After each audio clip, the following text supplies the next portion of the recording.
Hello everyone, আসসালামু আলাইকুম। আমি আপনাদের ইতিআপু নিয়ে আসছি আপনাদের জন্য নতুন আরেকটু রান্নার ভিডিও। তো আজকে আমি ছোটো মাছ রান্না করতেছি।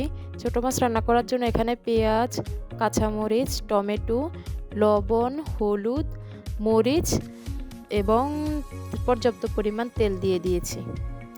এই ছোটো মাছগুলা আমাদের পুকুর থেকে ধরা হয়েছে, একদম ফ্রেশ। এখানে আমি টমেটো পেঁয়াজগুলা হাত দিয়ে ভালো করে মেখে একটু নরম করে নিচ্ছি, যাতে ছোটো মাছগুলো রান্না করার সময় এগুলো গোটা গোটা না থাকে। এখন মাছগুলো দিয়ে মাছটাকে এগুলোর সাথে ভালো করে মিক্স করে নিব। তো আমার মিক্স করা শেষ। এখানে আমি এখন দিয়ে দিব পর্যাপ্ত পরিমাণ পানি। এইভাবে হাতে মেখে আমি ছোটো মাছ রান্না করি। তো আমাদের এলাকাতে প্রায় কিছু কিছু জায়গায় ছোট ছোট নালা থাকে, ক্ষেত থাকে, ওগুলোর মধ্যে এই ছোট ছোট মাছ, বিভিন্ন আইটেমের মাছ পাওয়া যায়। এই মাছগুলো খেতে কিন্তু অনেক মজা হয়। তো এদিকে আমার রান্না প্রায় কমপ্লিট।